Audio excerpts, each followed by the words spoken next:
हरे कृष्णा। श्रीमद् भागवतम कृष्ण। अध्याय 9 जड़ भरत के चरित्र के बारे में हम लोग पढ़ रहे हैं। भरत महाराज का तीसरा जन्म है। किस प्रकार वो एक मूक और बधिर व्यक्ति के भांति आचरण कर रहे हैं, जिससे उन्हें किसी भी प्रकार की आसक्ति में फंसने का मौका ना मिले। उनके पिता स्नेहवश उनको कई वैदिक सभ्यताएं सिखाने की कोशिश कर रहे हैं, लेकिन जड़ भरत किसी भी क्रिया में अपना ध्यान नहीं लगा रहे हैं। तो उसी श्रृंखला में श्लोक संख्या 5 से आगे मुकुल प्रभु।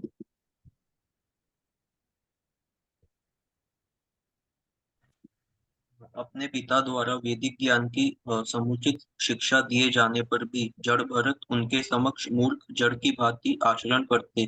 वे ऐसा आचरण इसलिए करते जिससे उनके पिता यह समझे कि वे शिक्षा के अयोग्य है और इस प्रकार उसे आगे शिक्षा देना बंद कर दे। वे सर्वथा विपरीत आचरण करते। यद्यपि शौच के बाद हाथ धोने को कहा जाता, किंतु वे उन्हें उसके पहले ही धो लेते। तो भी उनके पिता उन्हें बसंत तथा ग्रीष्म काल में वैदिक शिक्षा देना चाहते थे। उन्होंने उसे ओमकार तथा व्या, व्या, व्याहृति के साथ साथ गायत्री मंत्र सिखाने का यत्न किया, किंतु 4 मास बीत जाने पर भी वे उसे सिखाने में सफल न हो सके। तो जो पिताजी बोलते थे उसका उल्टा काम वो करते थे। उदाहरण दे रहे हैं, शौच इत्यादि के बाद हाथ धोना चाहिए, वो पहले हाथ धो देते थे। तो इस तरह गायत्री मंत्र आसानी से लोगों को याद हो जाता है। 4 महीने तक सिखाते रहे, फिर भी वो गायत्री मंत्र उच्चारण नहीं कर पा रहे थे। तो इस प्रकार भरत महाराज सारे उल्टा सीधा काम कर रहे थे, जिससे उनके पिताजी उनको ये सब कर्म कांड सिखाना बंद कर दे।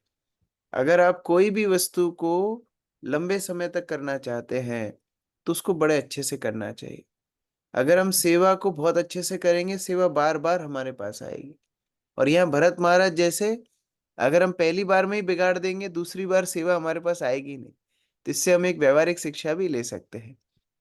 हम लोग कई बार रिश्तेदारों से परेशान रहते हैं, क्योंकि हम उत्साह दिखाते हैं, उनका भी उत्साह बढ़ता है।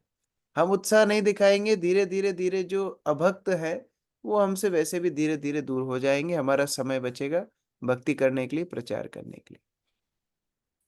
अनीता साहू माता जी।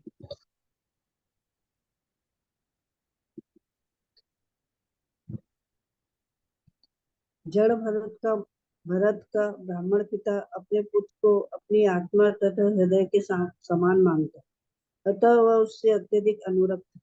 उसने अपने पुत्र को सुशिक्षित बनाना चाहा और अपने इस असफल प्रयास में उसने अपने पुत्र को ब्रह्मचर्य के विधि विधान सिखाने प्रारंभ, जिनमें वैदिक अनुष्ठान, शौच, वेदाध्ययन, कर्मकांड, गुरु की सेवा, अग्नि यज्ञ करने की विधि सम्मिलित है। उसने इस प्रकार से अपने अपने पुत्र को शिक्षा देने का भरसक प्रयत्न किया, किंतु वह असफल रहा। उसने अपने अंतःकरण में यह आशा बांध रखी थी कि उसका पुत्र विद्वान होगा, किंतु उसके सारे प्रयत्न निष्फल रहे। प्रत्येक प्राणी की भांति यह ब्राह्मण भी अपने घर के प्रति आसक्त था, और वह यह भूल ही गया था कि एक दिन उसे मरना है, किंतु मृत्यु कभी भूलती नहीं। वह उचित समय पर प्रकट हुई और उसे उठा ले गई। जड़ भरत मानो अपना ही भूतकाल अपने इस जन्म के पिता में देख रहे थे। जिस तरह आसक्त वो हिरण में थे, उसी तरह आसक्त उनके पिता उनके ऊपर थे। और ये आसक्त हृदय से ही, आसक्त चेतना से ही वे अपने देह को त्याग कर दिए, वह मृत्यु को प्राप्त हो गए। ब्राह्मण जो उनके पिता थे वो। तो जब पिता मृत्यु को प्राप्त हो गए, अब घर में कोई उनके स्नेही नहीं रह गया। तात्पर्य अर्जुन प्रभु। तात्पर्य: जो लोग गृहस्थ जीवन में अत्यधिक आसक्त होते हैं और यह भूल जाते हैं कि भविष्य में मृत्यु आकर उन्हें उठा ले जाएगी, वे मानव जीवन का कर्तव्य पूरा नहीं कर पाते। मनुष्य जीवन का कर्तव्य यह है कि जीवन की समस्त समस्याओं को सुलझाए, किंतु मनुष्य पारिवारिक झमेलों तथा कार्यों में अत्यधिक व्यस्त हुए रहते हैं। वे भले ही मृत्यु को भूले रहे, किंतु मृत्यु उन्हें नहीं भूलती। वह एकाएक उन्हें शांत पारिवारिक जीवन से बाहर कर देती है। कोई यह भले ही भूल जाए कि उसे मरना है, किंतु मृत्यु को तो यह स्मरण रहता है। मृत्यु अपने निर्धारित समय पर उपस्थित होती है। जड़ भरत का ब्राह्मण पिता अपने पुत्र को ब्रह्मचर्य की विधि सिखाना चाहता था, किंतु उसका पुत्र वैदिक प्रगति की प्रक्रिया के लिए तैयार न होने के कारण पिता सफल न हो सका। जड़ भरत तो श्रवणम कीर्तनम विष्णु के द्वारा भक्ति करते हुए परम धाम लौटने हेतु ही आकुल रहते। उन्हें अपने पिता के वैदिक उपदेशों की कोई चिंता न थी। जब जब कोई व्यक्ति ईश्वर की सेवा में पूर्णतया अनुरक्त रहना चाहता है, तो वेद वर्णित सभी विधि विधानों का पालन करना उसके लिए आवश्यक नहीं रह जाता। निसंदेह सामान्य व्यक्ति के लिए वैदिक नियम अनिवार्य है, कोई उनकी उपेक्षा नहीं कर पाता। किंतु जिसे भक्ति में सिद्धि प्राप्त हो जाती है, तो उसके लिए वैदिक नियमों का अनुपालन अनिवार्य नहीं होता कि वह वैदिक नियमों से ऊपर दिव्य स्थिति अर्थात निस्त्रेय गुण्य पद तक उठे। तैगुण्य विषया वेदा नित्रे गुण्यो भवार्जुन निर्द्वंद्वे नित्य सत्वस्थो निर्योग क्षेम आत्मवान। वेद मुख्यतः प्रकृति के 3 गुणों की व्याख्या करते हैं। हे अर्जुन, तो इन गुणों को लांग करके इनसे ऊपर उठ, सभी द्वंद्वों तथा योग क्षेम की चिंता से मुक्त होकर स्वरूप निष्ठ बन। कई बार जो छोटे बच्चे होते हैं वो अपने माता पिता को ही चुनौती देते हैं। वो बोलते हैं, अच्छा आप मुझे स्कूल भेज रहे हो, आप क्यों नहीं जा रहे हो, आप भी स्कूल में पढ़ो। मेरे को होमवर्क करने के लिए बोल रहे हो, आप क्यों होमवर्क नहीं कर रहे हो, आप भी होमवर्क करो। लेकिन वो भूल जाता है कि उनके माता पिता उस स्तर से पहले ही ऊपर उठ चुके हैं। उसी प्रकार से जो महाभागवत भक्त है, जैसे जड़ भरत, भगवान के चिंतन में हमेशा ही जो डूबे हुए हैं, उनको ये सब कर्म कांडों की आवश्यकता नहीं है। तो ये पहले से ही उन सब चीजों से ऊपर उठे हुए हैं। लेकिन स्नेहवश उनके पिता उनको सब सिखाने का बड़ा प्रयास किए, लेकिन बिल्कुल विफल हो गए। प्रमोदानंद प्रभु जी। हरे कृष्ण प्रभु जी। तत्पश्चात ब्राह्मण की छोटी पत्नी अपनी जुड़वा बच्चों, एक लड़का और एक लड़की, अपनी बड़ी सौत को सौंपकर अपनी इच्छा से अपने पति के साथ मरकर प्रतिलोक चली गई। हरे कृष्ण। तो जो उनकी पत्नी थी, उनकी माता थी, वो सती हो गई। तो अभी कोई भी उनका मतलब माता पिता दोनों ही बचे नहीं। आशा माता जी। पिता की मृत्यु के पश्चात जड़ भरत के 9 सौतेले भाइयों ने उन्हें जड़ तथा बुद्धिहीन समझकर उनको पूर्ण शिक्षा प्रदान करने का उनके पिता का प्रयत्न छोड़ दिया। जड़ भरत के ये भाई तीनों वेदों ऋग, साम तथा यजुर्वेद में पारंगत थे, जो सकाम कर्म को अत्यधिक प्रोत्साहन देते हैं। किंतु वे नवों भाई ईश्वर की भक्ति में सेवा से तनिक भी परिचित न थे। फलस्वरूप वे जड़ भरत की अत्यंत उन्नत अवस्था को नहीं समझ सके। तो पहले से ही तो वो सौतेले भाई थे, तो उतना अनुराग, उतना प्रेम जड़ भरत के प्रति था नहीं। और दूसरी बात, वह कर्मकांडी थे और भरत महाराज भक्त थे। तो कर्मकांडी और भक्त वैसे भी एक दूसरे को समझ नहीं पाते हैं। भक्त लोग सकाम कर्मियों को, कर्मकांडों को उतना प्रोत्साहन नहीं देते, और कर्मकांडी भक्त लोगों को भावुक समझते हैं। तो दोनों ही दृष्टिकोण से भरत महाराज के अभी प्रेम करने वाला कोई घर में बचा नहीं। रागिनी प्रिया माता जी। हरे कृष्ण प्रभु जी। नीच पुरुष पशुओं में से उत्तम नहीं होते हैं। अंतर इतना ही होता है कि पशुओं के 4 पैर होते हैं और ऐसे मनुष्यों के केवल 2। ऐसे 2 पैर वाले पाशविक पुरुष जड़ भारत को पागल, मन बुद्धि, बहरे तथा गूंगे कहते थे। वे उनके साथ दुर्व्यवहार करते और जड़ भरत उनके लिए बहरे, अंधे या जड़ पागल की भांति आचरण करते। ना तो वे कभी विरोध करते, ना ही उन्हें आश्वस्त करने का प्रयत्न करते कि वे ऐसे नहीं है। यदि कोई उनसे कुछ कराना चाहता तो वे उनकी इच्छा के अनुसार कार्य करते। उन्हें भिक्षा या मजदूरी से अथवा अपने आप जो भी भोजन मिलता, चाहे वह थोड़ा हो, स्वादु, बासी या अस्वादु हो, उसे वे ग्रहण करते और खाते। वे इंद्रिय तृप्ति के लिए कभी कुछ नहीं खाते थे, क्योंकि वे पूर्व से उस देहात्म बुद्धि से मुक्त हो गए थे, जिसके वशीभूत होकर मनुष्य स्वादिष्ट या बेस्वाद भोजन स्वीकार करने के लिए प्रेरित होता है। वे भक्ति की दिव्य भावना से पूर्ण थे। फलतः देहात बुद्धि से उठने वाले द्वंद्वों से वे सर्वथा अप्रभावित रहते थे। वास्तव में उनका शरीर सांड के समान बलिष्ठ था और उसके अंग प्रत्यंग हष्ट पुष्ट थे। उन्हें ना तो सर्दी गर्मी की या बयार वर्षा की चिंता थी, ना ही वे कभी वे अपने शरीर को ढकते थे। वे जमीन पर लेटे रहते थे। वे अपने शरीर में ना तो कभी तेल लगाते, ना ही कभी स्नान करते थे। उनका शरीर मलिन होने के कारण उनका आध्यात्मिक तेज तथा ज्ञान उसी प्रकार ढके हुए थे, जिस प्रकार धूल जमने से किसी मूल्यवान मणि का तेज छिप जाता है। उन्होंने केवल एक गंदा कौपीन और एक यज्ञोपवीत पहन रखा था, जो काला पड़ गया था। वह जानते हुए कि वे ब्राह्मण कुल में उत्पन्न है, लोग उन्हें ब्रह्म बंधु तथा अन्य नामों से पुकारते थे। इस प्रकार भौतिकतावादी लोगों द्वारा अपमानित एवं उपेक्षित होकर वे इधर उधर घूमते रहते थे। हरे कृष्ण प्रभु। जिसकी शारीरिक चेतना रहेगी वह कभी भी आध्यात्मिक उन्नति नहीं कर पाएगा। तो भरत महाराज पूर्ण रूप से शारीरिक चेतना से मुक्त थे, एकदम भौतिक वस्तुओं से दूर, भौतिक लोगों से दूर, और लोगों के मत में एकदम बिना काम के व्यक्ति इस तरह विचरण करते रहते थे। ब्राह्मण कुल में जन्म लेने के बाद भी ब्राह्मण जैसे गुणों को प्रकाशित नहीं किए, मनुष्य जीवन प्राप्त करके मनुष्य जैसे गुण भी नहीं दिखाए, लेकिन भगवत भक्ति में एकदम निपुण थे। हम लोग सोच सकते हैं एक उदाहरण, जैसे हमारे स्कूल में कॉलेज में कई बार इस तरह होता था, कोई बच्चे इस तरह व्यवहार करते थे जैसे उन्होंने कुछ पढ़ाई की ही नहीं है। बोलते थे नहीं नहीं मैंने तो कुछ नहीं पढ़ा है, और बाद में वही बच्चा टॉप कर जाता था। ऐसा कई बार होता है। उसी प्रकार से भरत महाराज आचरण ऐसा कर रहे थे कि उन्हें कोई भी ज्ञान नहीं है, उन्हें किसी भी प्रकार की कोई भी ब्राह्मणिकल क्वालिटी नहीं है, किसी प्रकार का बोध नहीं है, किसी प्रकार का एटिकेट नहीं है, लेकिन वास्तव में भगवान के महान भक्त थे। ये आध्यात्मिक उन्नति का सूचक क्या है? कितना हम हमारी शारीरिक चेतना से मुक्त हैं, कितना हम अपने शरीर को केवल पालन करने से मुक्त हैं, ये हमारी आध्यात्मिक उन्नति का लक्षण है। अक्रूर प्रभु।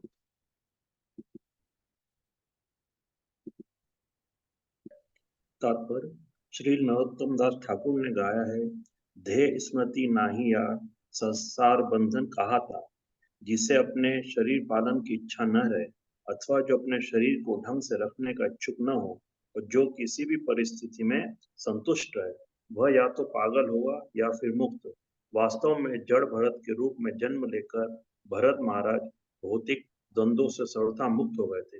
वे परमहंस थे, अतः उन्हें शारीरिक सुख की चिंता न थी। हरे कृष्ण। तो जिन भक्तों को ऐसा महसूस होता है कि उनके रिश्तेदार उनको मूर्ख समझते हैं, उनके मित्र उनको बेकार समझते हैं, जड़ भरत को स्मरण करना।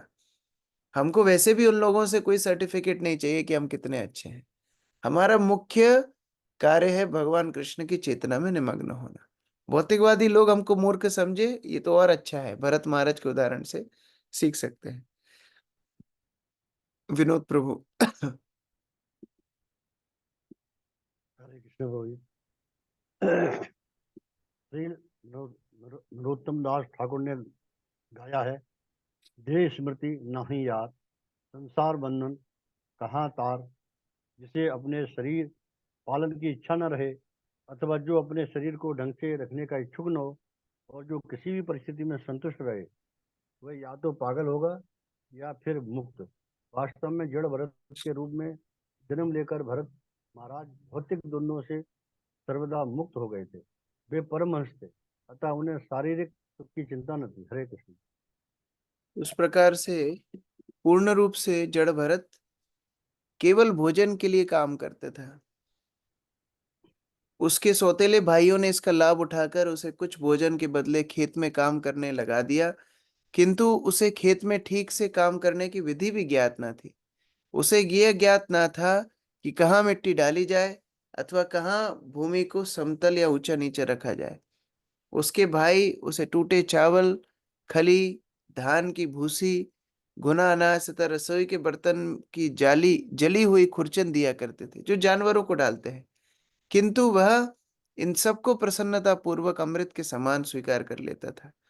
उसे किसी प्रकार की शिकायत ना रहती और वह इन सब चीजों को प्रसन्नता पूर्वक खा लेता था। तो इस प्रकार से जड़ भरत के साथ दुर्व्यवहार होता, लेकिन जड़ भरत अपने भजन में दृढ़, सभी वासनाओं से मुक्त, सारे समय को भगवान के चिंतन में भजन में लगाया करते। यामिनी माता जी। तात्पर्य। भगवत गीता में परमहंस पद का वर्णन इस प्रकार हुआ है। सुमुधः खमुकम धीरम सोमृतम तव्य कल्पते। जब किसी मनुष्य को इस शरीर के सुख दुख नहीं व्यापते तो वह अमृत तत्व अर्थात शाश्वत जीवन के योग्य होता है। भरत महाराज इस संसार में अपने कार्य को समाप्त करने के लिए दृढ़ प्रतिज्ञ थे, अतः उन्होंने संसार के द्वैत की तनिक भी परवाह नहीं की। वे कृष्ण भावनामृत में पूर्ण थे और अच्छे बुरे तथा सुख दुख के प्रति विरक्त थे। जैसे कि चैतन्य चरितामृत में कहा गया है, द्वैते भाद्रपद ज्ञान सब मनोधर्म, एई भाल एई मंद सब भ्रम। इस संसार में अच्छे तथा बुरे का विचार मानसिक कल्पना है, अतः यह कहना कि यह अच्छा है और यह बुरा है सारी की सारी एक भूल है। मनुष्य को यह समझना चाहिए कि इस द्वैत भाव के संसार में यह सोचना कि यह अच्छा है अथवा यह बुरा है मात्र मन गढ़ंत कल्पना है। फिर भी किसी को इस भावना का अनुकरण न करके संभाव की स्थिति प्राप्त करनी चाहिए। तो भौतिक संसार में क्या अच्छा और क्या बुरा, दोनों ही बुरे हैं। इसीलिए जड़ भरत के समान ना कर पाए तो भी प्रभुपाद अंतिम लाइन में क्या लिख रहे हैं, कम से कम समभाव की स्थिति रखनी चाहिए। क्या अच्छा और क्या बुरा, हमारी भक्ति चलनी चाहिए, ये मुख्य बात है। कई बार समस्याएं आएंगी, कई बार बहुत आदर सम्मान प्रसन्नता आएगी। दोनों में संभाव रखते हुए हमारी भक्ति की साधना आगे बढ़नी चाहिए, ये हमारा ध्येय होना है। मृणालिनी माता जी पढ़िए। जी प्रभु जी। इसी समय पुत्र की कामना से डाकुओं का एक सरदार जो शूद्र कुल का था, किसी पशु तुल्य जड़ मनुष्य की भद्रकाली पर बलि चढ़ाकर उपासना करना चाहता था। हाँ, तो जो उनके भाई थे, सौतेले भाई थे, वो उनको कई बार खेत में खड़ा कर देते थे कि कम से कम पुतला जैसा खड़ा रहेगा, जानवर खेत में आएंगे नहीं। उसी समय रात में एक डाकुओं का झुंड उनका सरदार काली भद्रकाली को बलि देना चाहता था, और बलि में ऐसे मनुष्य की बलि देना चाहता था जो एकदम जड़ हो, एकदम पशु तुल्य हो, मूक हो, बधिर हो, इस तरह व्यक्ति हो। तो वो ढूंढते ढूंढते जड़ भरत के पास में आ गया। गायत्री माता जी।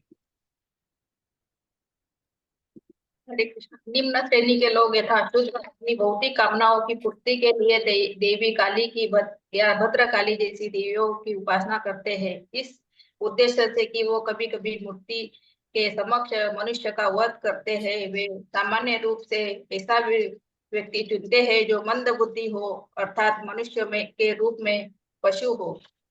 तो पहले युगों में इस प्रकार मनुष्य बलि भी दी जाती थी, यहाँ से एक संकेत मिलता है। और ये तमोगुण की उपासना है, सतोगुणी व्यक्ति कभी इस प्रकार पशु बलि नहीं देते थे। किरण माता जी।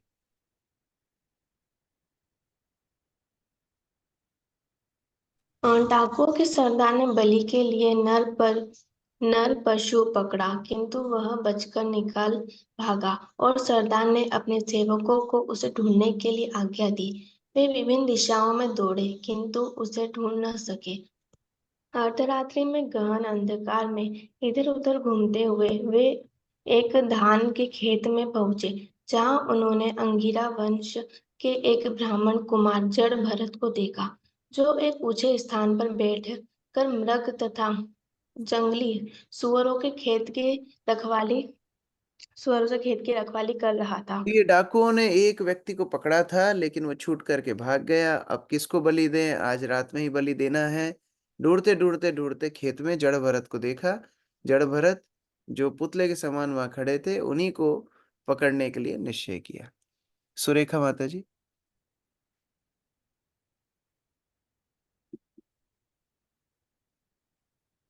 डाकू सरदार के सेवकों तथा अनुचरों ने नर पक्षु के लक्षणों से युक्त जड़ भरत को अत्यंत उपयुक्त समझकर उन्हें बलि के लिए अत्युत्तम पाया। अतः प्रसन्नता के मारे उनके मुखमंडल चमकने लगे। उन्होंने उन्हें रस्सियों से बांध लिया और देवी काली के मंदिर में ले गए। उन्होंने बोला यही अच्छा कैंडिडेट है, इसको कोई मतलब भी नहीं है, एकदम पशुतुल्य है, पकड़ के ले जाओ, बलि दे देंगे, अपना काम भी हो जाएगा, इसकी वैसी किसी को जरूरत नहीं है। परिवार वाले इसको खेत में छोड़ गए, जड़ भरत को पकड़ करके ले गए। अनिकेत प्रभु।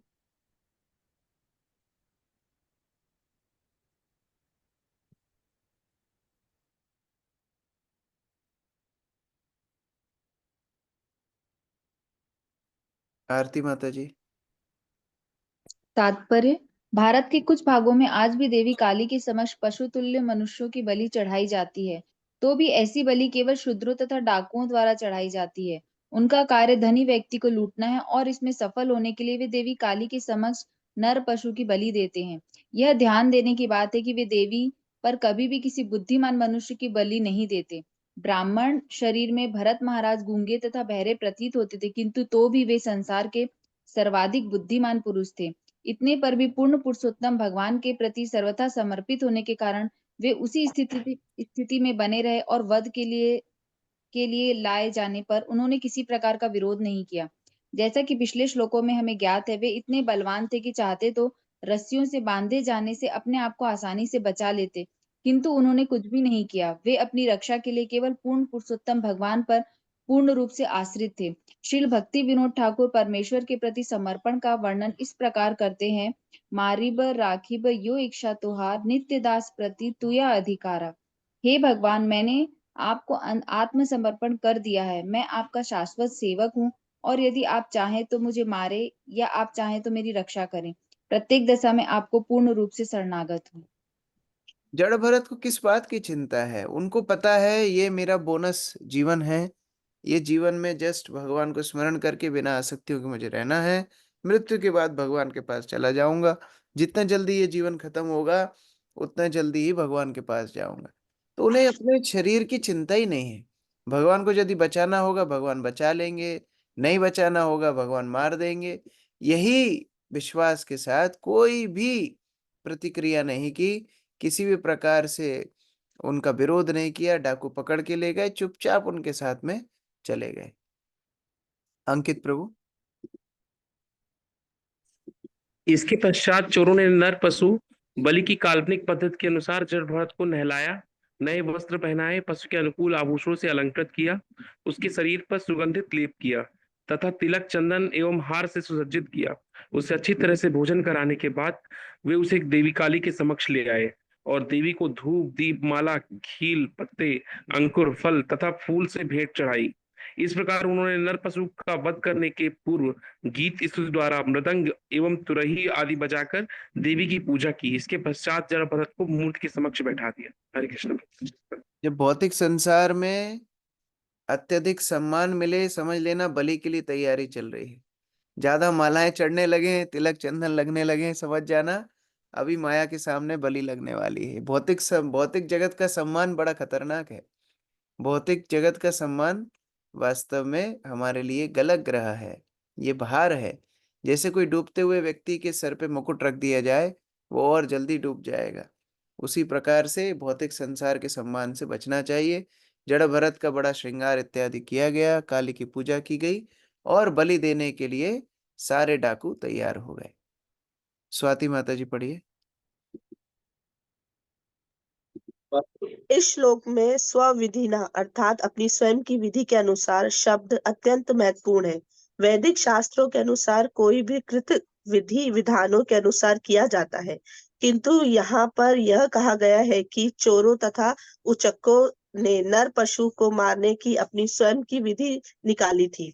तामसी शास्त्रों में देवी काली के समक्ष बकरे या भैंस की बलि देने का विधान है, किंतु उसमें मनुष्य की बलि का कोई उल्लेख नहीं है। चाहे वे कितना ही बुद्धिहीन क्यों ना हो, वे विधान डाकुओं द्वारा स्वयं गढ़ लिया गया था, इसीलिए स्वविधिना शब्द प्रयुक्त हुआ है। आज भी वैदिक शास्त्रों का उल्लेख किए बिना अनेक यज्ञ किए जाते हैं। उदाहरणार्थ हाल ही में कलकत्ता में एक बूचड़खाने का विज्ञापन देवी काली के मंदिर के रूप में किया गया। मांस खाने वाले लोग मूर्खता से ऐसी दुकानों से यह सोचकर मांस खरीदते हैं कि यह सामान्य मांस से भिन्न है और देवी काली का प्रसाद है। देवी काली के समक्ष बकरे या इसी प्रकार के पशुओं की बलि का उल्लेख शास्त्रों में इस दृष्टि से हुआ है कि व्यक्ति पशु वध केंद्रों से मांस न खरीदे और इस प्रकार पशुओं के वध के लिए उत्तरदायी न हो। बद्ध जीवों में मांस खाने तथा संभोग करने की सहज प्रवृत्ति होती है। सफलतः शास्त्र उन्हें कुछ छूट देते हैं। वास्तव में शास्त्रों का उद्देश्य ऐसी जघन्य प्रवृत्तियों को रोकना है, किंतु साथ ही वे उनके लिए कुछ विधि विधान भी प्रदान करते हैं, जिससे मांसाहारी या यौनाचारी क्रमशः सुधर जाए। इस प्रकार हम देखते हैं भगवत गीता में भगवान बोलते हैं तम तम नियमस्थाय, यहाँ पर भी वो शब्द है स्वविधिना, अर्थात जो देवी देवताओं की पूजा करते हैं मन गणंत ढंग से करते हैं। कल ही मुझे कोई एक वीडियो दिखा रहा था, उसमें गणेश जी को 56 भोग लग रहे थे तुलसी लगा करके। उनको पता ही नहीं है कि तुलसी केवल भगवान के लिए इस्तेमाल होती है और 56 भोग भी भगवान को ही लगता है। उसी प्रकार से व्यक्ति हर प्रकार से उल्टा सीधा अपने अपने मनमाने ढंग से उल्टी सीधी उपासनाएं करते रहते हैं, जिसका फल उनको भी नहीं मालूम क्या मिलने वाला है। तो यहाँ डाकुओं ने नरबलि देने के लिए तैयार हो गए, जबकि ऐसे कोई शास्त्रों में वर्णन दिया नहीं गया।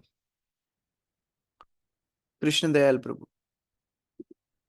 हरे कृष्ण पूर्णानंद। उस समय पुरोहित के रूप में कार्य कर रहा एक चोर भद्रकाली को पीने के लिए नर पशु जड़ भरत का रक्त आश्व चढ़ाने के लिए तत्पर था, अतः उसने अत्यंत भयावनी तथा पैनी तलवार निकाली और भद्रकाली के मंद से मंत्रित करके जड़ भरत को मारने के लिए उसे उठाया। हरे कृष्ण। तो इस प्रकार से हम देख रहे हैं एकदम बलि चढ़ाने के लिए तैयार है, और बलि चढ़ाने के लिए जो तलवार होती है उसको लेकर के काटने वाले हैं, एकदम सिर काटने वाले हैं। और उसी क्षण पर क्या होता है आगे देखिए।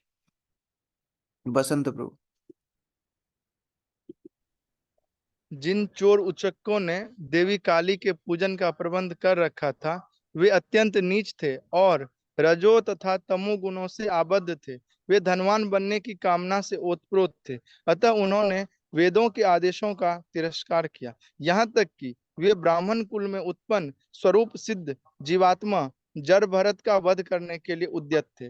द्वेषवश वे उन्हें देवी काली के समक्ष बलि चढ़ाने के लिए लाए थे। ऐसे व्यक्ति सदैव ईर्ष्यालु कार्यों में रत रहते हैं, इसलिए वे जड़ भरत को मारने का दुस्साहस कर सके। जड़ भरत समस्त जीवों के परम मित्र थे, वे किसी के भी शत्रु न थे और सदैव पूर्ण पुरुषोत्तम भगवान के ध्यान में मग्न रहते थे। उनका जन्म उत्तम ब्राह्मण कुल में हुआ था, अतः यदि वे किसी के शत्रु होते अथवा आक्रामक होते तो भी उनका वध वर्जित था। किसी भी दशा में जड़ भरत को वध किए जाने का कोई औचित्य न था, अतः यह भद्रकाली से सहन न हो सका। वे तुरंत समझ गए कि ये पापी डाकू ईश्वर के एक परम भक्त का वध करने वाले, अतः सहसा मूर्ति का शरीर विदीर्ण हो गया और साक्षात देवी काली प्रकट हुई। उनका शरीर प्रखर एवं असह्य तेज से जल रहा था। हरे कृष्ण। एक तो मनुष्य है, मनुष्य के बलि नहीं दी जानी चाहिए। दूसरा ब्राह्मण कुल में जन्म है तो ब्राह्मण वध नहीं करना चाहिए। और तीसरा भगवान का महान भक्त है,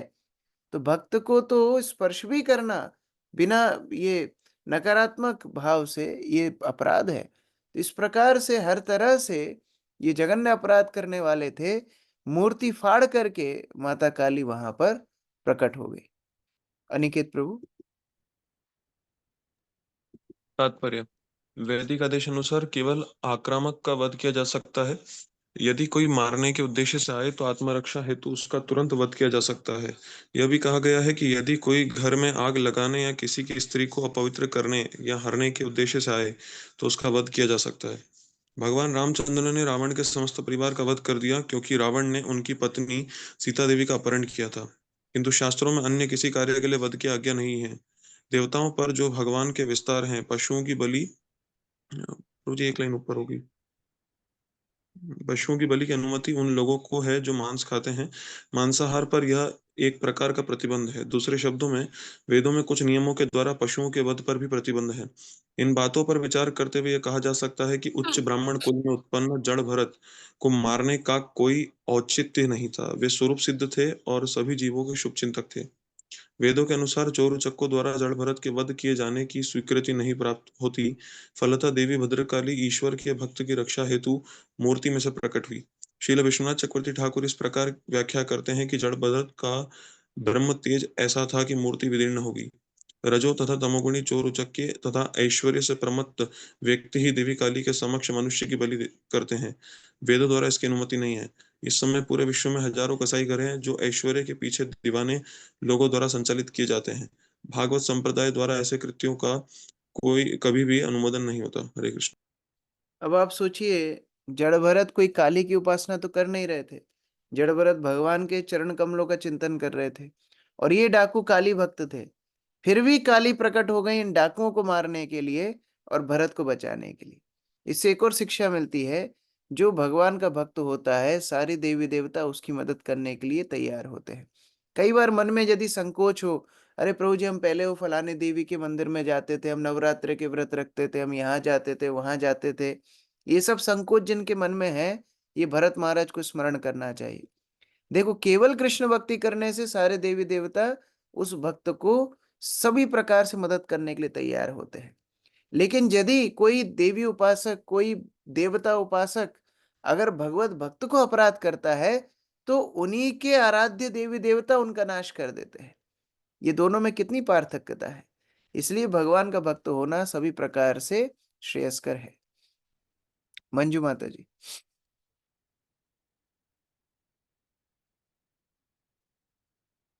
श्री कृष्ण। तात्पर्य अनुवाद प्रभु जी। अनुवाद किए गए जी प्रभु जी। जी, किए गए अत्याचारों को न सह कर सकने के कारण क्रुद्ध देवी काली ने अपनी आंखों चमकाई और उनके कराल वक्र दांत दाढ़ें दिखाए। उनकी लाल लाल आंखें दहकने लगी और उनकी आकृति डरावनी हो गई। उन्होंने अत्यंत भयावह रूप धारण कर लिया, मानो समस्त सृष्टि का संहार करने को घट हो। वे बलि देवी के तेजी से कूदी और तुरंत ही उन चोर उचक्कों को सिर से उसे तलवार से काटने के लिए जिससे जड़ भगत का वध करने जा रहे थे। फिर छिन्न सिरों वाली उन उचक्कों चोरों के गले से निकलने वाले तप्त रक्त को पीने लगी, मानो मदिरा अवसाद पान कर रही हो। दरअसल उन्होंने अपने गढ़ों के सहित, जिसमें डायने तथा चुड़ैलें थीं, उस असाव का पान किया। फिर प्रमद होकर वे उच्च स्वर में गाने तथा नाचने लगी, मानो समस्त ब्रह्मांड का संहार कर डालेंगी। उस समय वे उन सिरों को गेंद के समान उछाल उछाल कर खेलने लगी। हरे कृष्ण। इतना रौद्र रूप दिखाया है क्योंकि एक भक्त का अपमान कैसे हुआ। भक्त का अपमान कोई भी सहन नहीं करेगा, भगवान सहन नहीं करेंगे, कोई देवी देवता सहन नहीं करेंगे। तो अपने ही उपासकों को काट काट करके उनके मुंडों के साथ खेलने लगी। उनके जो गण थे, उनकी जो साथ में जो अनुचर थी, वो सब उनका रक्तपान इत्यादि करने लगी। और आप देख सकते हैं चित्र में कितना भयावह दृश्य है। सारे डाकुओं को स्वयं भद्रकाली काटने लगी। वहां जड़ भरत ऊपर भगवान के भजन में निमग्न है और स्वयं की प्रतिमा फाड़ करके माता काली वहां पर प्रकट हो गई। ये भक्त की श्रेष्ठता है। हम लोगों को इससे बहुत शिक्षा मिलती है। इस चरित्र से, भरत महाराज के चरित्र से असंख्य असंख्य शिक्षाएं हैं। उनके तीनों जन्म भक्ति के लिए बड़े आवश्यक हैं। हम तीनों जन्मों के ऊपर अगर चिंतन करें, हम बहुत सारे अपनी भक्ति के लिए यहाँ शिक्षाएं ले सकते हैं। तात्पर्य भूमिका माता जी।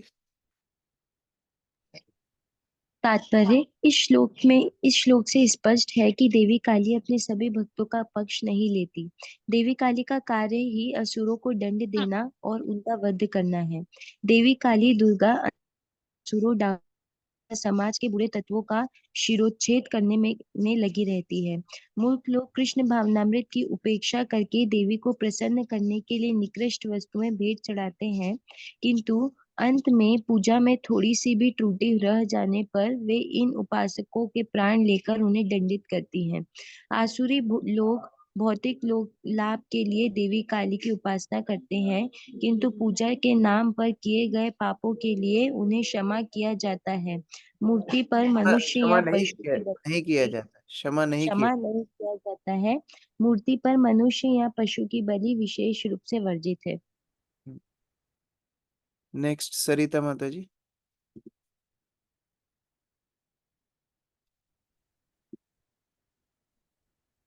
कृष्ण प्रभु जी धन्यवाद। कृष्ण प्रभु जी जब कोई दयालु व्यक्ति किसी महापुरुष के समक्ष कोई अपराध करता है तो उसे सदैव उपयुक्त विधि से दंडित होना पड़ता है। हरे कृष्ण। कोई भी व्यक्ति हो, कितना ही महान हो, वैष्णव अपराध करेगा तो उसको दंड अवश्य मिलेगा। ब्रजेश प्रभु। तब शील सुखदेव गोस्वामी ने महाराज ने परीक्षित से कहा, हे विष्णुदत्त, जो यह जानते हैं कि आत्मा शरीर से पृथक है, जो हृदय की अजय ग्रंथि से मुक्त है, जो समस्त जीवों के कल्याण कार्य में निरंतर अनुरक्त है तथा कभी भी दूसरों को अहित नहीं सोचते हैं, वे उन पूर्ण पुरुषोत्तम परमेश्वर द्वारा रक्षित होते हैं, जो सुदर्शन चक्र धारण करने वाले हैं तथा असुरों को मारने के लिए एवं अपने भक्तों की रक्षा करने के लिए काल के रूप में कार्य करते हैं। अतः भक्त सदैव श्री भगवान के चरण कमल की शरण ग्रहण करते हैं। फलतः समस्त परिस्थितियों में सिर कटने का अवसर आने पर भी वे सदैव अशुद्ध रहते हैं। यह उनके लिए तनिक भी विस्मयकारी नहीं होता। हरे कृष्ण यहाँ प्रभु पर जी। सारांश बता रहे हैं सुखदेव गोस्वामी, जो भगवान से संरक्षित हैं उनसे उनको डर किस बात का? जो भगवान की भक्ति कर रहे हैं उनको डर किस बात का, चिंता किस बात की है? क्योंकि भगवान उनको हमेशा संरक्षित रखते हैं, और यदि मृत्यु आएगी भी तो भगवान ही अपने पास लेकर के जाएंगे। जैसे एक बिल्ली अपने बच्चे को अपने दांत से उठाती है और बिल्ली एक चूहे को भी अपने दांत से उठाती है, दोनों में अंतर है। देखने में दोनों लग सकते हैं अरे बिल्ली अपने दांत से उठा रही है, लेकिन चूहे को मारने के लिए उठा रही है और बच्चे को सुरक्षित स्थान पे ले जाने के लिए उठा रही है। उसी प्रकार से मृत्यु भले ही दोनों को आती है, भक्त को भी अभक्त को भी, लेकिन भक्त को भगवान और उत्तम स्थान पे ले जाने के लिए मृत्यु देते हैं, और अभक्त को मृत्यु यमराज के पास जाने के लिए मिलती है। दोनों में अंतर है। इसीलिए भक्त कभी भी भय शोक मोह से आच्छादित नहीं होते, हमेशा भगवत चिंतन में लगे रहते हैं। सुखदेव गोस्वामी मानो और परीक्षित महाराज को प्रोत्साहन दे रहे हो, परीक्षित तुमको डरने की आवश्यकता नहीं है, तक्षत को आने दो, कोई बात नहीं, तुम्हारा संरक्षण भगवान स्वयं कर रहे हैं, तुमको किस बात की डर है। आगे हम अम्बरीश महाराज का चरित्र भी देखेंगे। अम्बरीश महाराज के ऊपर दुर्वासा मुनि ने आक्रमण किया, लेकिन अम्बरीश महाराज उधर से 1 इंच भी हिले नहीं, क्योंकि पूर्ण रूप से विश्वास है भगवान उनको संरक्षण कर रहे हैं। तो इस प्रकार शुद्ध भक्तों का भगवान के ऊपर विश्वास होता है। रघुवीर प्रभु। हरे कृष्ण। तात्पर्य। भगवान के शुद्ध भक्त के ये कुछ महान गुण हैं। पहले तो भक्त अपनी आध्यात्मिक पहचान के प्रति आश्वस्त होता है, वह अपने को शरीर नहीं मानता, उसे दृढ़ विश्वास हो जाता है कि उसकी आत्मा देह से भिन्न है, फलतः उसे किसी का भय नहीं रह जाता। यहाँ तक कि जीवन का संकट उत्पन्न होने पर भी वह भयभीत नहीं होता, वह शत्रु को भी शत्रु नहीं मानता। भक्तों के ऐसे गुण हैं, वे श्री भगवान पर सभी प्रकार से आश्रित रहते हैं और भगवान भी समस्त परिस्थितियों में उनकी रक्षा करने के लिए उत्सुक रहते हैं। इस प्रकार श्रीमद् भागवतम के 5म स्कंद के अंतर्गत जड़ भरत का सर्वोत्कृष्ट चरित्र नामक 9वें अध्याय के भक्ति वेदांत तात्पर्य पूर्ण। हरे कृष्णा। तो यहाँ तक जड़ भरत का जो चरित्र है उसका वर्णन है। अगले अध्याय में हम देखेंगे किस प्रकार जड़ भरत महाराज रघुगण के साथ उनकी भेंट होती है। महाराज रघुगण को बहुत सुंदर उपदेश जड़ भरत देते हैं। ये सब आगे कथा कल से पाठ करेंगे। हरे कृष्ण। ग्रंथराज श्रीमद् भागवतम की जय, श्री प्रभुपाद की जय। किसी का कोई प्रश्न है? यस, गौरी शंकर प्रभु। प्रभु जी प्रणाम। प्रभु जी, अभी जो आया था उपासना का, नवरात्रि में उपवास जैसे मैं तो रह ही रहा हूँ ऑलरेडी, पर रहना उचित है कि नहीं प्रभु जी? इसलिए थोड़ा सा अभी जो आया था अभी क्वेश्चन में। उपवास रहना तो रोज ही उचित है, रोज ही भूखे रहेंगे तो स्वस्थ रहेंगे, लेकिन जरूरत नहीं है। भगवत भक्ति जो लोग करते हैं उनको जरूरत नहीं है। केवल एकादशी का व्रत जो हम करते हैं वो अपने आप में पूर्ण है, उसी से सभी देवी देवता अपने आप प्रसन्न होते हैं। जड़ भरत कोई नवरात्रि व्रत नहीं कर रहे थे, भद्रकाली जड़ भरत के लिए तत्पर वहां पर प्रकट हो गई, और डाकू न भद्रकाली की ही पूजा कर रहे थे, उनको ही वध कर दी। तो अभी आपको निर्णय करना है आपको किस कैटेगरी में जाना है। भगवत भक्त बनोगे, सभी देवी देवता अपने आप प्रसन्न हो जाएंगे। अलग अलग से देवी देवताओं की उपासना करने जाओगे तो गारंटी नहीं है कि कौन प्रसन्न होगा कौन अप्रसन्न होगा। फिर भी स्वास्थ्य अगर अच्छा रखना है तो डेली फल खाइए, उसमें क्या बुराई। विनोद प्रभु।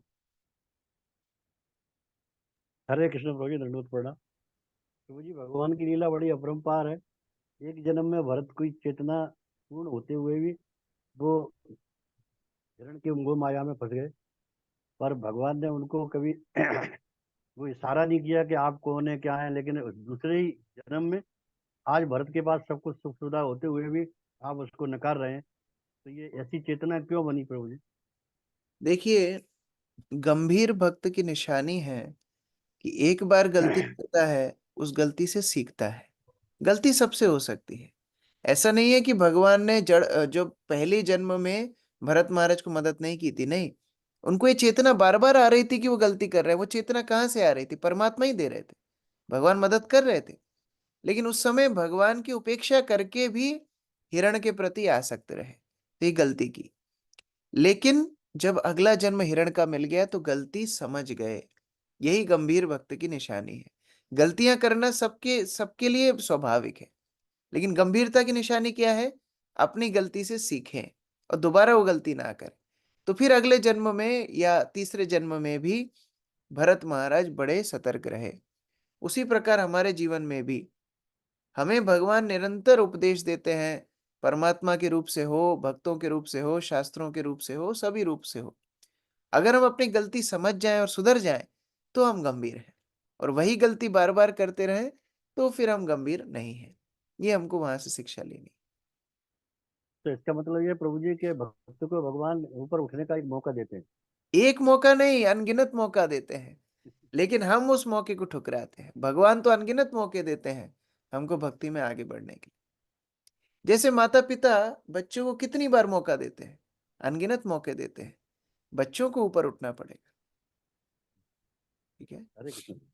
बसंत प्रभु। हरे कृष्णा प्रभु जी, धन्यवाद, प्रणाम प्रभु कहाँ जी। जा रहे हो मेरा आप? क्वेश्चन प्रभु जी, अभी इंदौर जा रहे हैं उज्जैन से, सर के साथ थे। ओके तो, प्रभु जी अभी अभी हम प्रभु जी, मेरा क्वेश्चन ये था कि जो जड़ भरत है वो भगवान पे पूर्ण रूपेण आश्रित थे, लेकिन हमारे जीवन में हम तो पूर्ण रूपेण आश्रित नहीं हो पाते हैं। लेकिन दूसरी तरफ भी है कि कई बार प्रयास करते हैं कि हाँ हम प्रयास करते हैं। तो हमें ये समझ में नहीं आ रहा कि अभी की स्थिति में हम किस तरह से इसको अपने जीवन में धारण करें कि हम प्रयास भी कर रहे हैं और भगवान पे भी आश्रित है। ये थोड़ा है। आप टीचर हो, आप बच्चों को पढ़ाते हो, क्या पहले दिन में ही बच्चे को डिग्री मिल जाती है कि उसको 4 साल 5 साल 6 साल पढ़ाई करनी पड़ती है? काफी टाइम करना।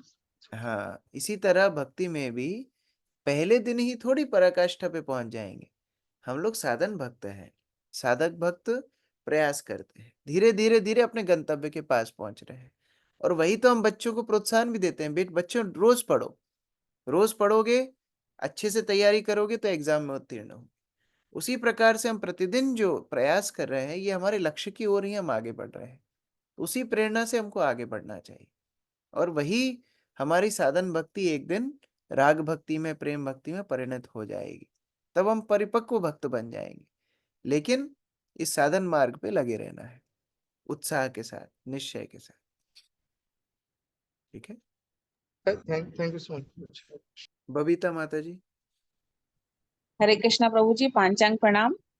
यस, धन्यवाद। लोग गीता जी देते हैं सभी को, लेकिन जब गीता जी देते हैं तब क्या बोलना चाहिए उन लोग से, ये नहीं पता। कल हम लोगों ने यहाँ पर चर्चा की, भगवत गीता डिस्ट्रीब्यूट करना चाहिए। प्रभुपाद अपने परपट में लिखते हैं कि सक्रिय भक्तिमय सेवा में लगना चाहिए। कल भक्तों ने उज्जैन में 250 भगवत गीता डिस्ट्रीब्यूट की एक साथ मिलके। तो इस हरि तरह बोल। प्रोत्साहन जब रहेगा, हृदय से भगवान प्रेरणा देंगे क्या बोलना है।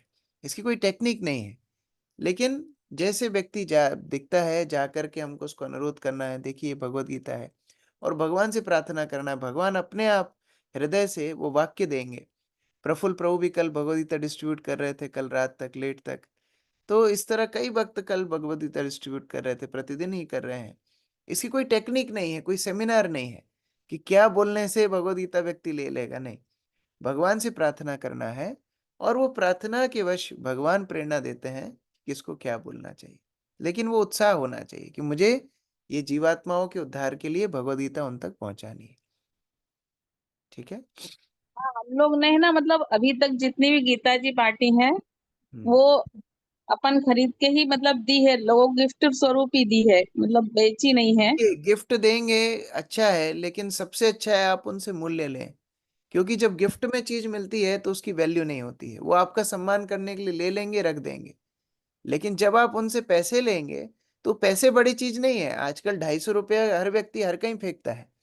लेकिन जब आप उनसे वो रुपया लेंगे तो आप उनसे कम से कम श्रद्धा ले रहे हैं कि हाँ, वो इस भगवद गीता को चाहते हैं, वो जा करके उस किताब को जरूर पढ़ेंगे। तो केवल फ्री में बांटेंगे इधर उधर, हाँ फ्री में देना चाहिए। जैसे जो लोग खरीद नहीं सकते उनको आप फ्री में दे सकते हो। जैसे मानो आप वृद्धाश्रम में जाओ, अनाथालयों में जाओ, स्कूल में जाओ, जहां पर लोग खरीद नहीं सकते हैं उनको आप फ्री में दो। लेकिन जो सामर्थ्यवान है उनसे पैसे जरूर लेना चाहिए, क्योंकि नहीं तो फ्री में देंगे वो कभी भी उस भगवद गीता का मूल्य नहीं करेंगे, वो कभी उसको पढ़ेंगे नहीं। इसलिए पैसे लेकर के देना चाहिए। जी प्रभु जी, हरे कृष्ण, प्रणाम। अक्रूर प्रभु, हम लोग मंदिर में प्रोग्राम करते हैं, प्रसाद वितरण करते हैं। एक समय के प्रसाद का मूल्य 150 से 180 रुपया होता है। अगर 2 टाइम प्रसाद देंगे 250 से 300 रुपया होता है। तो जो मंदिर में हम लोग प्रसाद रोज खिला रहे हैं, वो मंदिर फ्री में गीता क्यों नहीं बांट सकता? हम उतना खर्चा जब प्रसाद में कर रहे हैं, प्रसाद में तो मूल्य नहीं ले रहे हैं, तो फ्री में गीता क्यों नहीं बांट सकते? यही कारण से कि फ्री में गीता बांटेंगे उसका कोई मूल्य नहीं करेगा। जब हम उससे 250 रुपया लेते हैं, 270 रुपया जो भी मूल्य है वो रुपया लेते हैं, तो व्यक्ति उसका सम्मान करता है, आगे उसका पाठ करता है। इसलिए ग्रंथ कभी फ्री में उस तरह नहीं देना चाहिए, कम से कम उनको जो समर्थवान है। अक्रूर प्रभु, हरे कृष्णा प्रभु, दंडवत प्रणाम। प्रभु जी, वृत्ति का विचार किए बिना मनुष्य द्वारा क्या धर्म प्रथा श्रम है? प्रभु जी, वृत्ति से तात्पर्य? वृत्ति अर्थात हमारे स्वभाव, वर्णाश्रम की हमारी क्या स्थिति है, हमारे धर्म क्या है, हमारे शास्त्र के लिए हमारे उपदेश क्या है, ये विचार किए बिना जो कोई अनुष्ठान उपासना इत्यादि करते हैं, समय का अपव्यय है। क्योंकि शास्त्र अनुरूप जब कार्य होगा तभी उसका फल मिलेगा। ठीक है प्रभु जी, स्वधर्म से फिर क्या तात्पर्य होता है? स्वधर्म, स्वयं का धर्म, हमारे वर्णाश्रम स्थिति के अनुसार हमारा क्या धर्म है, ये होता है हमारा शारीरिक धर्म। और आत्मा का स्वधर्म क्या है? जीवेर स्वरूप हो कृष्णेर नित्यदास, वो आत्मा का धर्म है। तो स्वधर्म के दो अर्थ हैं, एक प्राकृत अवस्था में वर्णाश्रम के अनुसार हमारा क्या धर्म है, और आध्यात्मिक स्तर पे, आत्मा के स्तर पे हमारा क्या धर्म है, भगवान की सेवा करना। तो दोनों धर्म के अनुसार व्यक्ति को चलना चाहिए। थैंक यू प्रभु, हरे कृष्ण। कौशल्य माता जी। हरे कृष्ण प्रभु जी, धन्यवाद, प्रणाम। सबसे पहले तो मैं आपसे अनुकृपा चाहती हूँ, क्योंकि मैं जो है परसों मायापुर धाम यात्रा के लिए जा रही हूँ। पिछले साल मैं जगन्नाथपुरी गई थी, और इस साल भगवान की कृपा से, प्रभुपाद की कृपा से, भक्तों की कृपा से मुझे सौभाग्य मिल रहा है मायापुर जाने का, और मेरी तीर्थ यात्रा अच्छे से हो। और दूसरा, आपने बताया है कि भी भगवत गीता फ्री नहीं देनी चाहिए। जैसे आजकल माता के नवरात्रे चल रहे हैं, कोई भी अगर मतलब कीर्तन में बुलाता है तो मैं जाती हूँ, और वहाँ कृष्णा हरे कृष्णा माँ मंत्र का जाप सभी जितने भी भगत लोग आए हुए होते हैं सभी से कराती हूँ, या होता ही है। लेकिन फिर भी मैं जो है जा करके वहाँ ये एक भगवत गीता उनको गिफ्ट करती हूँ। तो आगे के लिए मुझे मतलब आपके उससे नहीं, आप गिफ्ट कर सकते हैं, जैसे गुरु महाराज भी कई बार गिफ्ट करते थे, तो वो ये जरूर बोलते थे कि आपको इसको रोज पढ़ना है। या तो संबंध आपका इतना अच्छा हो कि आप गिफ्ट कर रहे हो, फिर उनसे आप ये वचन ले सको कि आपको इसको पढ़ना है, संबंध नहीं, भी गहरा होना चाहिए। संबंध लेकिन अच्छा, मैं उनको बोलती जिन लोगों को आप ज्यादा जानते नहीं हो, आपके रिश्तेदार नहीं है, पहचान के नहीं, गिफ्ट में दोगे, फ्री में बांटोगे, वो लोग उसका सम्मान उतना नहीं करेंगे, वो सिद्ध। ऐसे नहीं, मतलब जहाँ भी जो भी मतलब हम लोग जाते हैं तो फिर जहाँ थोड़ा सा नजदीकीपन होता है तो वहीं गिफ्ट करा जाता है, और हाँ, उनसे मैं मतलब जुड़ी रहती हूँ, बोलती हूँ कि भाई आप जो है इसको पढ़ो। पर फिर भी मतलब मुझे नहीं, सही मायने में मैं निर्णय नहीं ले पा रही कि आगे के लिए मुझे देना चाहिए या नहीं देना चाहिए। संबंध अगर गहरा है आप दे सकते हो गिफ्ट में, लेकिन वही बात है, उनको अनुरोध करना, बाद में उनको आप फॉलो अप भी करना कि आप पढ़ रहे हो नहीं पढ़ रहे हो। उस तरह मुख्य बात हमारा प्रचार होना चाहिए। देखो अब भगवत तो गीता उनके घर में गई है, प्रभुपाद बोलते थे ये टाइम बॉम्ब है। टाइम बॉम्ब अर्थात ये कभी ना कभी तो फटेगा, या तो उनकी पर पीढ़ी या अगली पीढ़ी या उनकी अगली पीढ़ी, कोई ना कोई तो भक्त बनने वाली है। लेकिन फिर भी यदि वो लोग अभी पढ़े तो जल्दी से भक्त बन सकते हैं, ये हमको थोड़ा विचार करना चाहिए। लेकिन इस बार से हमारे को ये इंस्ट्रक्शन मिली है सेंटर से कि भी जिसको भी आप देते हो या भेजते हो, आप उसका फोन नंबर नोट करके आओ और हम उनसे लगातार जो है संबंध हाँ, स्थापित करेंगे। लोग भी तो उज्जैन में इसी तरह करते हैं, जिनको भी भगवत गीता देते हैं उनको व्हाट्सएप ग्रुप में जोड़ते हैं, और फिर उनको बाद में हम लोग गीता रहस्य कोर्स, अलग अलग कोर्स के माध्यम से मंदिर के साथ संपर्कित करते हैं। तो फिर ठीक है, इस तरह देना भाई। हरे कृष्ण। हरे कृष्ण। ठीक है यस। प्रभु जी, ऐसे करना।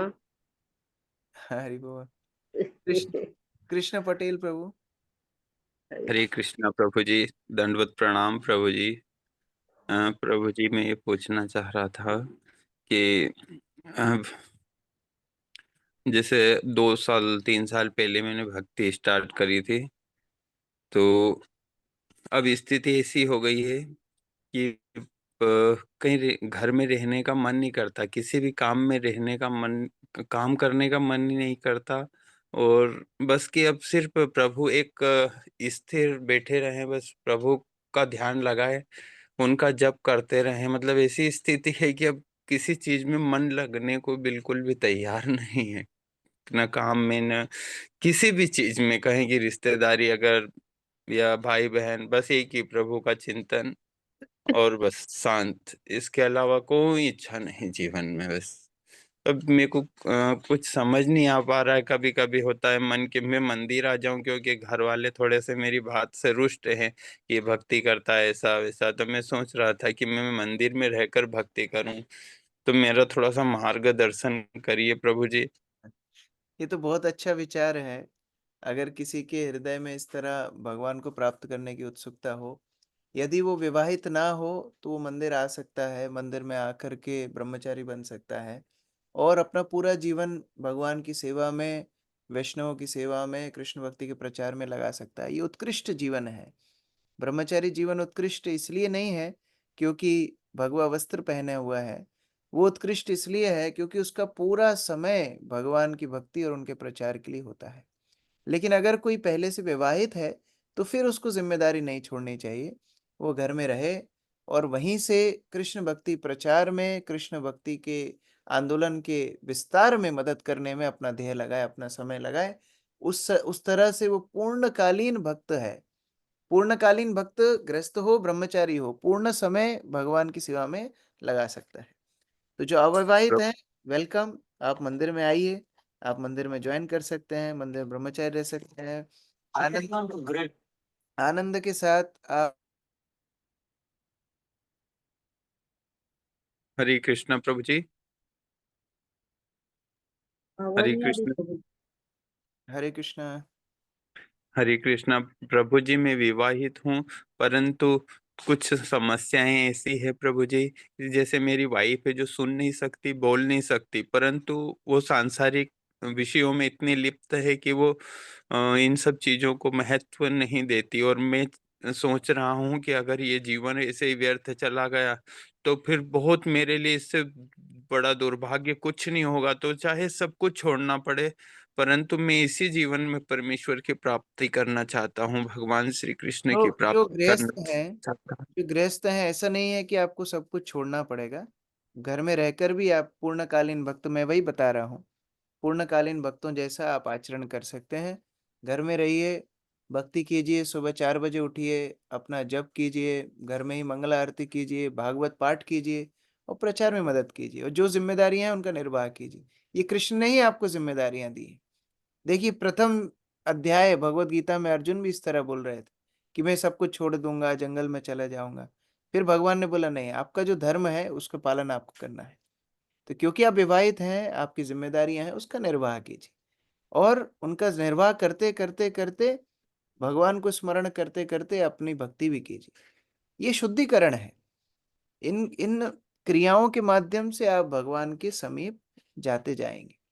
और व्यक्तिगत रूप से हम लोग चर्चा करेंगे। आप कहाँ रहते हैं?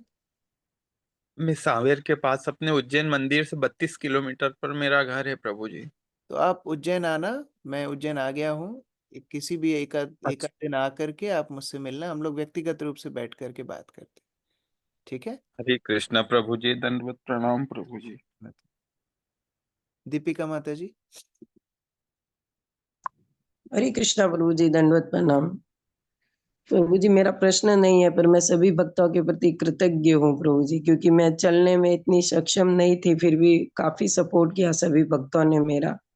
हम तो मैं आपको देख करके प्रेरणा ले रहे थे, आप सब जगह कितने उत्साह से भाग ले रही थी, सब जगह चढ़ना उतरना, पूरी यात्रा में हमने आपसे बड़ी प्रेरणा ली माता जी। गोवर्धन परिक्रमा में भी विनोद प्रभु जी और संजय प्रभु जी और उनकी माता जी, वो सब हमारे साथ में थे प्रभु जी। तो मैं कई जगह पे ना बोल देती थी कि मैं नहीं चल पाऊंगी, नहीं आ पाऊंगी, पर विनोद प्रभु जी ने मतलब चलिए हम पकड़ेंगे, मेरा हाथ पकड़ के चढ़ाना उतारना और सब जगह मुझे दर्शन करवाए प्रभु जी। उसके लिए मैं काफी कृतज्ञ हूँ सभी भक्तों के प्रति प्रभु जी। अच्छे से दर्शन हो गए, नहीं तो मुश्किल था मेरे लिए तो काफी। बहुत अच्छा, थैंक यू माता जी। कलयुगे संगे शक्ति, हमें संग में ही शक्ति, भक्त संग में ही शक्ति है।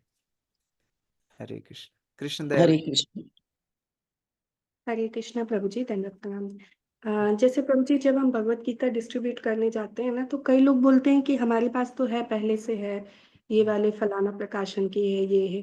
तो उस केस में क्या करना चाहिए प्रभु जी? उनको बोल सकते हैं, प्रभुपाद के तात्पर्यों के विषय में बता सकते हैं कि किस तरह प्रभुपाद की जो भगवत गीता है पूरे विश्व में क्रांति लाई है, और व्यवहारिक ज्ञान इसमें है। भगवत गीता का ज्ञान तो हिरण्यकशिपु को भी पता था। हिरण्याक्ष के वध के बाद वो भी बता रहा था कि आप शरीर नहीं, आप आत्मा हो, लेकिन व्यवहारिक ज्ञान कितना था। इसी तरह प्रभुपाद के तात्पर्य हमारी भगवत गीता को विशेष बनाते हैं कि कैसे भगवत गीता की सिद्धांतों को हम जीवन में अपना सकते हैं। तो उस तरह अनुरोध करना चाहिए, और कोई ना ही लेना चाहता है तो फिर ना लेने के उसके पास 100 बहाने हैं, तो फिर वह नहीं लेगा। बुक डिस्ट्रीब्यूशन का एक सिद्धांत है, 3 से 4 मिनट से ज्यादा आप किसी से बात ही मत करो। 3 से 4 मिनट की से ज्यादा आप किसी ऊपर समय व्यर्थ मत करो। 3-4 मिनट बात करो, उसका इंटरेस्ट है लेगा, नहीं तो अगले व्यक्ति के पास जाओ। हमारे पास पूरे विश्व के लोग हैं, अनगिनत लोग हैं जिनको हमको प्रचार करना है, तो इतना समय एक व्यक्ति के ऊपर व्यर्थ करने की आवश्यकता नहीं।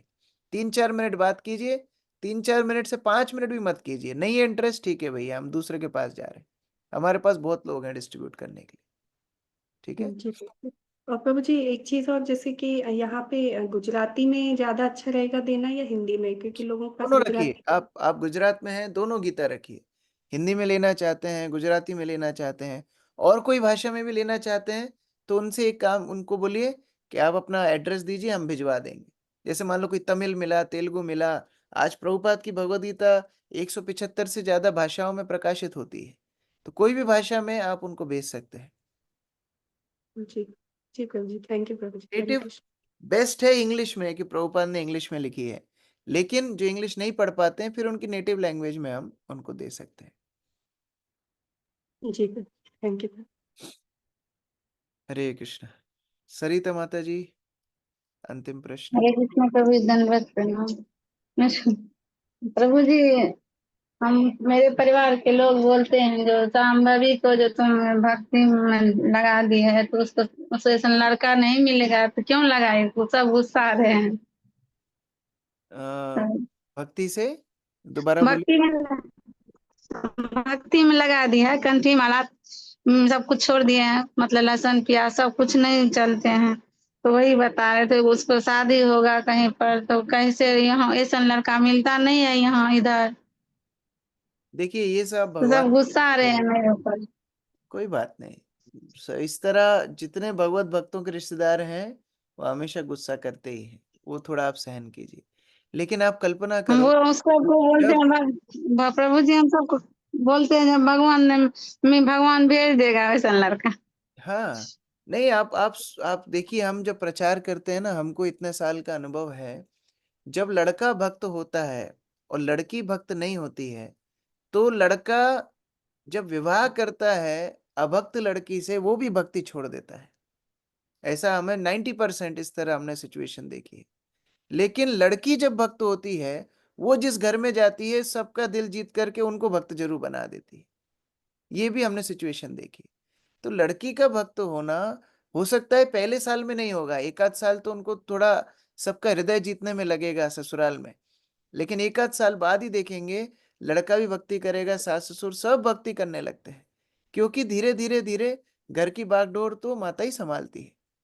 तो इस प्रकार से वास्तव में लड़कियों को भक्ति करना ज्यादा आवश्यक है, सबको ही आवश्यक है, लेकिन प्रचार की दृष्टि से हमारे गुरु महाराज बोलते थे, girls are our secret weapons.